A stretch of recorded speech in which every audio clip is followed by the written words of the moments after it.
వి gold trusted gold buyers మీరు తాకట్టు పెట్టిన బంగారాన్ని విడిపించి ఈ రోజు ఉన్న మార్కెట్ ధరకు కొనబడను. పెళ్ళంటే గుర్తొచ్చింది, మా ఖచ్చితంగా మిమ్మల్ని ఈ క్వశ్చన్ అడగబోతున్నాను, కొడతారు కాబట్టి. పెళ్లి ఎప్పుడు చేసుకోబోతున్నారు మీరు ఇద్దరు? త్వరగా మంచి సంబంధాలు రావాలి ఇద్దరికి. All the best. Thank you. Develop అయిపోయారు ఇద్దరు మరి అట్లే లేదండి. బేసిక్ ఇలా ఎన్ని ఇంటర్వ్యూస్ లో చెప్తావు అని చెప్పేసి కళ్యాణం వచ్చినా కక్కు వచ్చినా ఆగదు అంటారు. అది వచ్చే టైం వస్తే అది వస్తుంది. అంతేగాని మీరు ప్లాన్ చేయట్లేదు. మనం ప్లాన్ చేస్తే ఏది అవ్వదు, చెప్తున్నాను కదా. మనం మీరు ఎప్పుడైనా సార్ లైఫ్ లో గుర్తుపెట్టుకోండి, ఒకటి మనం ప్లాన్ చేసి దాన్ని రీచ్ అవ్వాలంటే అవ్వలేదు. ఓకే, ఒక్కోసారి అనుకోకుండా అవుతాం. మీరు ప్లాన్ చేయకుండా అయినవి ఏంటలా మీ లైఫ్ లో? నేను ప్లాన్ చేయకుండా అయినవా ఏమీ లేవు. మరి ఇప్పటివరకు ఏమీ లేవు. ప్లాన్ చేసేయనియా? అట్లా కదా, అంటే ఈ వీటి గురించి నేను చెప్తుంది. నేను ఐ థింక్ మనం రెగ్యులర్ గా ఏదైనా సరే కష్టపడితేనే మన దగ్గరికి వస్తా, అది వేరు. నేను అంటే ఇవి ఉంటాయి కదా, ఇప్పుడు మనం ఇల్లు కొనాలన్నా పెళ్లి చేయాలనుకున్నా అవి మనం ఏదో అనుకుంటాం, కానీ అది మనకు సెట్ అవ్వదు. అవ్వాలనుకున్నప్పుడు అవుతుంది. నేను ఒక టైంలో ఇల్లు కట్టాలి కట్టాలి కట్టాలని ఎప్పుడు మేము చిన్నప్పటి నుంచి అనుకుంటానే ఉన్నాం, కానీ అప్పుడు మా దగ్గర డబ్బులు లేక మేము కష్టపడలేక సో అది అక్కడ ఎప్పుడైంది అయినప్పుడే అయ్యింది. సో పెళ్లి కూడా అంతే. ఇప్పుడు మా పెద్దమ్మ వాళ్ళ అబ్బాయికి కానీ వాళ్ళకి కానీ పెళ్లి చేయాలని ఒక 40-30 సంబంధాలు చూశారు, కానీ ఎక్కడ సెట్ అవ్వాలి అక్కడే సెట్ అవుతుంది. పెళ్ళు ఇల్లు ఈ రెండు అవి అవ్వాలనుకున్నప్పుడు అవి అవుతాయి అంతే. ఇల్లు కట్టి చూడు, ఇల్లు కట్టి చూస్తుంది ఆల్రెడీ ఇల్లు కట్టి. నేను అదే అక్కడికే వెళ్తున్నా ఇప్పుడు. నేను బొప్పలపల్లి వెళ్తున్నారా? మీరు జబర్దస్త్ మానేశారు అనుకున్నాను. లేదు ఇక్కడ వేస్తున్నారు. నా నరాల్లో జబర్దస్త్ ఉంటది, నరాల్లో కొన్ని నరాల్లో సాంగ్లు ఉంటాయి అప్పుడప్పుడు. ఓకే, సో ఇందాక ఇంటర్వ్యూలో చెప్పినట్టు ఒక అమ్మాయి తన కళలను సాకారం చేసుకోవడానికి కష్టపడుతుంటే మంచిగా అనిపిస్తుంది అని చెప్పి, మీ ఇల్లు స్టార్టింగ్ లో అత్తగారి ఇల్లు అని చెప్పేసి ఒక రీల్ చేశారు, ఒక వీడియో. అది మా ఇల్లు. తర్వాత వాళ్ళ ఇల్లు కూడా చేశారు కదా, ఎందుకు చేయలేదు? చేశారు. చూడకుండా ఫాలో అవ్వకుండానే మీరు చెప్పాగానే అవునా మీ ఇల్లు అంటాను అనుకున్నారా? మీరు ఆవిడది కూడా చేశారు. ఆ ఇల్లు చూసినప్పుడు మీరు ఇల్లు కట్టుకోవాలని, ఆ ఇల్లు ఎప్పటి నుంచో మీకున్న కోరిక అంటే ఫస్ట్ ఇల్లు కట్టుకోవాలి, ఇల్లు కట్టుకోవాలి, ఇల్లు కట్టుకోవాలి. ఆ ఇల్లు కట్టుకున్నప్పుడు చూసాను అనమాట. ఎంత కష్టపడ్డారు దానికోసం మీరు. కష్టపడలేదు, మేస్త్రులు కష్టపడ్డారు. పంపించేయండి సార్, ఇంటర్వ్యూలో పంపించేయండి. అసలు పాపం ఎంత మంచిగా మాట్లాడుకోబోతున్నా. ఆడపిల్లలు మాట్లాడుకుంటే చూడలేరండి మీరు? చెప్పు నా గురించి, నా కష్టం దగ్గర చూసావు కదా. అంటే ఇప్పటికీ కష్టపడుతున్నా. ఓకే, ఇప్పుడు కొంచెం ఫైనాన్షియల్ ప్రాబ్లం వల్ల హౌస్ వర్క్ అయితే స్టాప్ చేసిన, స్టార్ట్ చేసి అంటే ఇంకో 6 months లో కంప్లీట్ చేయడం నా టార్గెట్. బట్ ఏమవుతుందో తెలియదు, ఎంతవరకు అవుతుందో ఇంతవరకు. నిజమే, చాలా కష్టమే.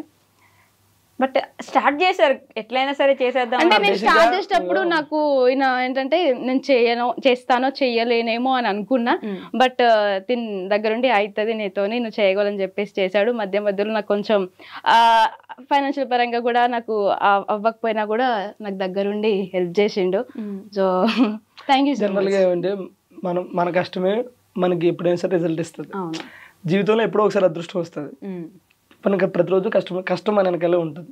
సో దానికి అదృష్టం ఇల్లు రూపంలో వచ్చింది. బట్ నేను చెప్తున్నా కదా, మా జబర్దస్త్ మొత్తంలో అంటే మా బ్యాచ్లో, నేను మన ఆసియా ఈ బ్యాచ్లో అందరికంటే పెద్ద ఇల్లు ఎవరిదంటే దీనిదే. తెలిసి తెలియక అయిపోయింది, అది నాకు క్లారిటీ లేదు ఫస్ట్ ఆఫ్ ఆల్. ఓకే, అంత పెద్ద ఇల్లు. బేసిక్గా మావన్నీ అంటే 2 double bedroom అట్లయితే వీళ్ళు 3 bedroom. ఓకే, సో తన కష్టం రీచ్ అవుతుంది. సో ప్రజెంట్ వెళ్ళేదారిలో అడ్డంకులు వస్తూ ఉంటాయి, చిన్న ఫైనాన్షియల్ ప్రాబ్లం, అవి కూడా సర్దుకుంటే అయిపోతాయి. ఏం లేదు, అయిపోతాయి అంతే. బట్ బాగానే కష్టపడి సంపాదించి కడుతున్నారు మొత్తానికి. చెప్తున్నా పాపం కష్టాన్ని ఒకటే నమ్ముకుంటుంది అనమాట ప్రతిరోజు. అంటే సంపాదించాలంటే ఎలా అయినా సంపాదించచ్చు ఈ రోజుల్లో, అది మాత్రం. కాకపోతే పాపం తను యూట్యూబ్ అవి చేసుకుంటూ ప్రమోషన్లు చేసుకుంటూ కొన్ని ఈవెంట్లు వచ్చినా సరే తనకు కంఫర్ట్ లేకపోతే వెళ్ళదు. కొన్ని ప్రమోషన్లు వచ్చినా సరే కంఫర్ట్ లేకపోతే పోదు. అంటే నాకు నీడ్ ఉంది, వెళ్తే ఏమవుతుంది, చేస్తే ఏమవుతుంది అనే టైప్ కాదు. ఈ రోజు కాబట్టి ఇల్లు రేపు కట్టొచ్చు. మన ఏమంటారో ఆ సెల్ఫ్ రెస్పెక్ట్ అనేది ఒకటి ఉంటుంది, దాన్ని పోగొట్టుకోవద్దు. ఆ మనసును చంపుకొని వెళ్ళొద్దు అనే టైప్ మాట. సో అందుకని కష్టపడుతూ ఉంటాను. అదే వస్తుంది. అది కూడా కంపెనీ చూసి మీరు నేర్చుకున్నారే అలానే అనుకోండి. కాదండి, నేను మీరు ఐ థింక్ శ్రీదేవి డ్రామా కంపెనీలో అనుకుంటా నా యాక్టింగ్ కెరీర్ నేను ఆపుకోవాల్సి వచ్చింది కొన్ని రోజులు అని అన్నారు. అప్పుడు నాకు ఇంకా గుర్తుంది.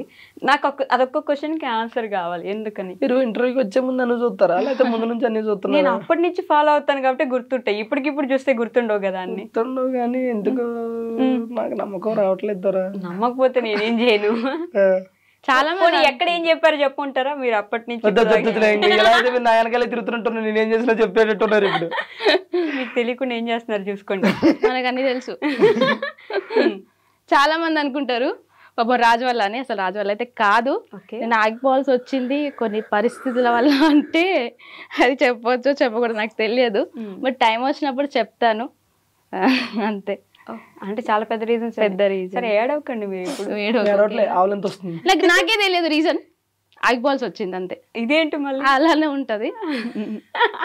బట్ ఎప్పుడు నేను తన టీంలో చేయడం ఇష్టం, తనకి చాలా ట్రై చేసిండు బట్ అవ్వలేదు. సో లైట్ అంతే. ఓకే, మనకి అది కాకపోతే ఇంకొకటి అంతే. అలా సెట్ అవుతూ వచ్చింది. నిజంగానే దేవుడు రాసి పెట్టినట్టున్నాడు కదా మీకు. అట్లా అది కాకపోతే సాంగ్స్ చేసుకో, సాంగ్ కాకపోతే ప్రమోషన్స్ చేసుకో, ప్రమోషన్ కాకపోతే ఇంకోటి చేసుకో అని చెప్పేసి ప్రమోషన్స్ బాగా చేస్తున్నట్టున్నారు. కష్టపడే తత్వం ఉండాలి కానీ ఎక్కడైనా బతకొచ్చు. ఓకే, నేను అడిగిన దానికి ఆన్సర్ చెప్పు. ప్రమోషన్స్ బాగా ఏముండదండి, ఏ వస్తే చేస్తాం. మేము ఎక్కువ యాక్టివ్గా ఉన్నాం సోషల్ మీడియాలో. ఒకవేళ ఉంటే మంచిగా వస్తాయి ప్రమోషన్స్. అట్లా లేదు, యాక్టివ్ బాగానే ఉంటాం. అదే కదా, మనం 1 వీక్ ఉంటే తర్వాత మళ్ళీ గ్యాప్ తీసుకుంటాం. మళ్ళీ యూట్యూబ్ లో మీరు ఎంత కాన్స్టెంట్ గా ఎంత కంటిన్యూస్ గా వీడియోస్ పెడతారో తెలుసు. వామ్మో, నేను పెట్టట్లేదు ఈ మధ్య. నిన్న కూడా పెట్టినారు మిస్ యూ రాజు. అదే వీడియోస్ చేసుకున్నావు అయితే నువ్వు. ఇప్పుడు ఈ మధ్య పెట్టట్లే, ఫ్యాన్స్ కూడా ఫీల్ అవుతారు. అంటే నాకు ఉన్నారు కొంతమంది ఫ్యాన్స్, నన్నుగా ఇష్టపడే వాళ్ళు. అది దేవుడిచ్చిన.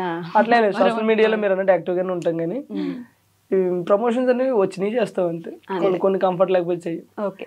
ఈ మధ్యలో ఎవరో అవి ఇవి అని అన్నా సరే నేను నాకు ఒప్పుకొని కొన్ని వస్తున్నాయా మీకు ఈ ప్రమోషన్లు కూడా? మనల్ని మూసేపిచ్చే ప్రమోషన్లు ఏమైనా వస్తున్నాయా? వచ్చినాయి. నాకైతే దగ్గరగా ఒక 5-6 వచ్చినాయి. అందులో ఒక 10-11 సార్లు పెట్టాడు, దీని గురించి చెప్తారా అని చెప్పేసి. ఆ పేరు చెప్పకూడదు కానీ అది నేను చేయనండి అని చెప్పి. ఓకే, ఈ మధ్య నాకు అనిపిస్తుందో అందరికి అనిపిస్తుందో తెలియదు కానీ జబర్దస్త్ అసలు పూర్తిగా పడిపోయింది. ఎవరు చూడట్లేదు, అంత ఇంట్రెస్ట్ ఎవరికి లేదు ఇప్పుడు. అప్పట్లో జబర్దస్త్ అంటే ఎంత వెయిట్ చేసి చూసారో, ఫ్రైడే, గురువారం, శుక్రవారం ఎంత వెయిట్ చేసి చూసారో, ఇప్పుడు అంత లేదు, అసలు ఎవరు పట్టించుకోవట్లేదు. ఎంతవరకు నిజం అంటారు? దీనికి నేను ఒకటి చెప్తాను. ఒకప్పుడు జబర్దస్త్ ఎలా ఉందో ఇప్పుడు జబర్దస్త్ అలాగే ఉంది. ఓకే, ఒకప్పుడు జనాలు ఎలా ఉన్నారు, ఇప్పుడు జనాలు అలా లేరు. ఇది రీజన్. మీకు అర్థమైందో లేదు ఇంకో కొంచెం క్లారిటీ. అర్థమైంది. జబర్దస్త్ అప్పుడు ఎలా ఉందో ఇప్పుడు అలానే ఉంది. జనాలు అప్పుడు ఎలా ఉన్నారు, ఇప్పుడు అలా లేరు. ఎలా? సో ఒకప్పుడు ఏంటంటే జబర్దస్త్ స్టార్టింగ్ వచ్చిన టయానికి ఏ ఛానల్లో కూడా ఎక్కడ కూడా కామెడీ షో అనేది లేదు. జబర్దస్త్ ఒకటి కామెడీ షో. న్యూస్ ఛానల్లో న్యూస్ చేసేవారు, సీరియల్స్లో సీరియల్ చేసేవారు, ఏదైనా ఈవెంట్ వస్తే ఈవెంట్లు చేసేవారు, సింగింగ్లో సింగింగ్, డ్యాన్స్లో డ్యాన్స్ తప్ప ఇంకోటి లేదు.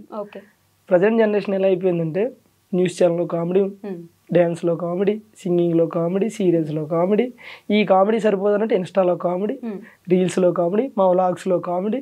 ఇంత కామెడీ పెరిగిపోతే అంటే జనాలు అప్డేట్ అయ్యారు. అప్డేట్ అయ్యి 30 సెకండ్స్లో నవ్వాలి. ఇప్పుడు ఏమంటారు, జబర్దస్త్లో కామెడీ ఎంత ఉంటుందో ఇన్స్టాలో రీల్స్లో కూడా కొంతమంది క్రియేట్ చేసే కామెడీ అంత బాగుంటుంది. లైక్ 30 సెకండ్స్లో మనం నవ్వుతాం.